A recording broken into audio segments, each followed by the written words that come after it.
Symbole de ce retour à ce virilisme décomplexé, Kadi, vous allez nous raconter ce retour en force des gros bras d'Hollywood avec la nomination par Donald Trump d'ambassadeurs spéciaux.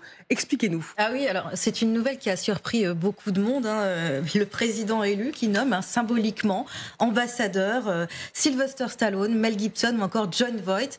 Alors, voilà ce que dit Donald Trump dans le texte. Ils serviront d'envoyés spéciaux dans le but de faire revenir Hollywood sur le devant de la scène.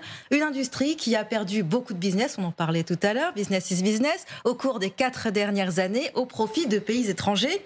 Et d'ajouter, ces 3 personnes très talentueuses seront mes yeux et mes oreilles et je ferai ce qu'elles me proposeront. Ce sera à nouveau l'âge d'or d'Hollywood. Alors, quand je vous disais qu'il a pris tout le monde de court, oui, même les principaux intéressés n'étaient pas au courant. Regardez ce que dit justement l'un d'entre eux, Mel Gibson. Il nous dit « J'ai reçu le tweet en même temps que vous tous, j'ai été tout aussi surpris. Néanmoins, j'ai entendu l'appel. Mon devoir de citoyen est d'apporter toute l'aide et les informations dont je dispose. » Alors, pour la petite histoire, Mel Gibson fait partie des victimes des incendies de Los Angeles. Et voilà ce qu'il a rajouté. Il est victime, il ne perd pas son humour. Est-ce qu'il est possible que ce poste soit assorti d'une résidence d'ambassadeur? Qu'à faire. J'aurais tenté aussi. Évidemment. Le retour de Donald Trump, c'est aussi la revanche, la victoire d'une certaine Amérique. Oui, et à commencer, Marie-Aline, par l'un des plus célèbres Trumpistes, qui, on s'en souvient, malgré sa condamnation après l'attaque du Capitole, conserve ses convictions. C'est lui, on a vu son visage partout, et écoutez bien ce qu'il dit. Et si Donald Trump est un bras d'honneur au politicard de l'État profond, t'as sacrément intérêt à le croire. Je vais le soutenir. Tout ce que les démocrates ont dit que Trump allait faire, ils l'ont fait. Détruire l'économie, débuter la 3e guerre mondiale, utiliser leur pouvoir pour poursuivre en justice leurs adversaires politiques, tout ce dont ils l'ont accusé. Et justement, malgré l'assaut du Capitole, malgré toutes ces inculpations de Donald Trump, il y en a eu 4, jamais autant d'Américains n'avaient voté pour lui. Par rapport à 2020, 3 millions d'Américains de plus ont voté pour Donald Trump, dont certains qui le divinisent, je crois que le mot n'est pas faible, depuis l'attentat qui a failli lui coûter la vie en juillet dernier. Écoutez. Évidemment, je pense que Dieu a posé sa main sur l'épaule de Trump lors des tentatives d'assassinat pour lui donner la possibilité de vraiment changer le monde. Voilà, rien de mieux que Dieu pour protéger Donald Trump. Alors, il y a des femmes, évidemment, mais pour beaucoup, si on dresse un portrait du Trumpiste, ce sont surtout des hommes forts, des hommes grands, surtout des hommes blancs. Et il y a cet homme, c'est le maire de MAGAville. Je vous le présente, il s'appelle Forgiato Blow. Et à Milwaukee, l'été dernier, le lendemain de l'attentat de Donald Trump, c'est lui qui signait et qui faisait les tweets aux partisans de Donald Trump. Voilà. Je suis saisie par toutes ces images et par tout ce que vous nous avez raconté, Kadi. Vous me laissez sans voix. Et Elisabeth, est-ce que c'est la revanche de cette Amérique mâle, blanche, qui se sentait émasculée par la vague wokiste? Alors, il y a une partie de ça, bien évidemment, mais je pense qu'il n'y a pas que ça. Il y a une certaine malaise, et là, pour le coup, je rejoins Emmanuel, il y a une malaise aux États-Unis qui est aussi liée à l'inflation, qui est aussi liée à une recherche de la place de l'Amérique dans le monde, l'immigration certainement aussi, qui a trouvé dans Donald Trump, pour certains même, ils n'en avaient pas voté la première fois, mais ils votent pour lui cette fois-ci, et très clairement, il y a un mouvement. Les personnes qui ont dit il a été touché par Dieu, par exemple, par par la grâce. Il ne faut pas oublier qu'il y a une grande, c'est 24% de la population qui est évangélique chrétien aux États-Unis, et que ces questions-là et cette partie de la population sont un électorat très important. Ils n'ont pas forcément toujours voté pour lui pour des raisons de ces frasques qui ne sont pas très dans la moralité, on va dire, de cette partie. Mais cette fois-ci, ils ont voté très clairement pour lui.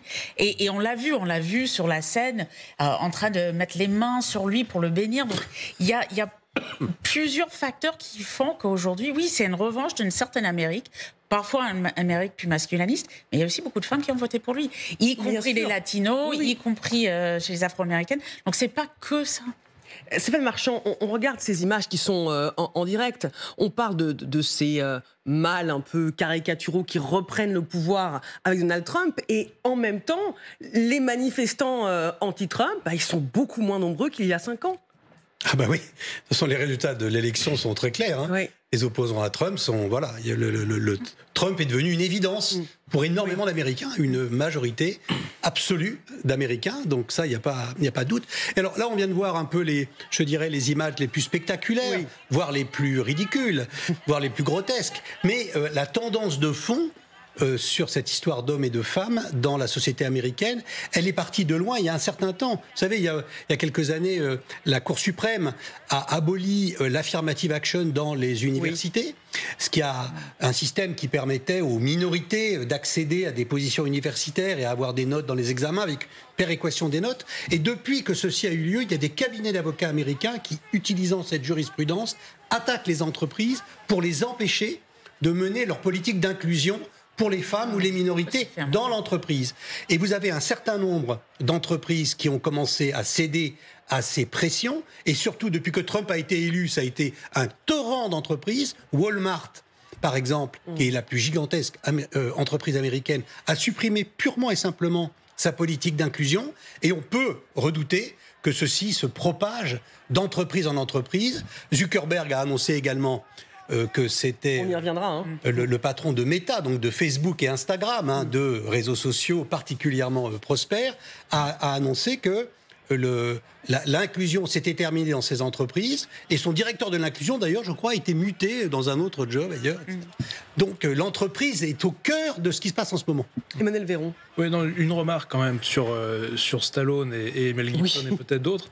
En fait, ces personnages-là de l'industrie culturelle américaine, de l'industrie du cinéma, existait avant Trump, le Trumpisme et ces néologismes, virilisme et autres, ceci dit. C'est-à-dire que, je veux dire, c'est pas des nouveaux personnages dans le paysage culturel américain. Non, mais ils sont remis sur le devant de la scène. Ils sont remis sur le devant de la scène. Est-ce qu'ils avaient vraiment disparu? Je sais pas trop. Pas trop. Voilà, justement. Ils ont pas jamais complètement trop disparu non plus. Stallone a retourné sur différents films ces dernières années. À Mel Gibson, plus que... Mel Gibson était un peu en retrait. Oui. Mais on voit que ces personnages-là, quand même, font partie depuis maintenant plusieurs décennies, au regard de leur âge, presque du patrimoine culturel américain, voire plus qu'américain.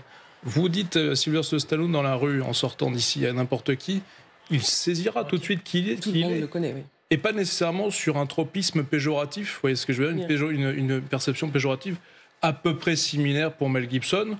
Il y a eu quelques phrases, il y a eu quelques petits sujets, notamment sur l'antisémitisme à propos de la réalisation d'un film ou la production d'un film. Son père est un historien négationniste, donc il y a voilà, donc sur des sujets. C'est ce que fait Trump, c'est du co-branding en marketing. Mais il cite des noms très connus. Mais c'est ça l'Amérique, c'est une tradition américaine. Je rejoins Emmanuel. Ils ont toujours été républicains, on le sait. Il y a toujours eu des stars républicains. C'est juste revenir sur la scène, et encore, ils ne sont pas disparus autant pour ça. D'une certaine partie de l'Amérique, effectivement un peu plus âgée, c'est pas forcément de toutes nos générations, mais c'est pas très surprenant en fait. Ce que je voulais, c'est revenir sur les divisions de la société américaine, parce que bon, certes, il y a 3 millions de personnes en plus qui ont voté pour Trump, mais les divisions profondes, elles vont subsister au-delà de l'Inauguration Day, évidemment. Et moi, là, j'étais aux États-Unis cet été. Alors, ce qui m'a frappé, c'est que j'étais un peu d'un extrême à l'autre, entre New York et l'Idaho. Et c'est vrai que quand vous êtes en Idaho, il y a beaucoup de gens qui vous disent qu'on a été trop loin sur la lutte contre les discriminations.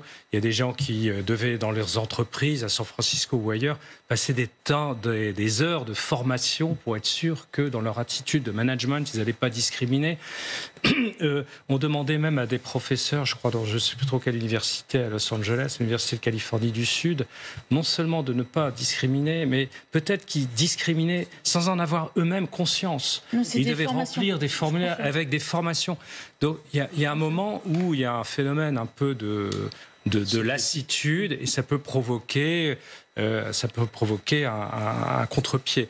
Alors, en revanche, évidemment, à New York, il y a des gens qui étaient absolument catastrophés. C'était avant l'élection, mais qui sentaient bien qu'il y avait des fortes chances que Trump, et puis j'en ai reparlé après l'élection de Trump, les familles étaient divisées. J'ai même vu d'ailleurs une famille juive divisée. Il y avait l'un des juifs qui d'habitude vote à New York démocrate, avait voté Trump. Donc, il y a un peu une certaine forme de désarroi.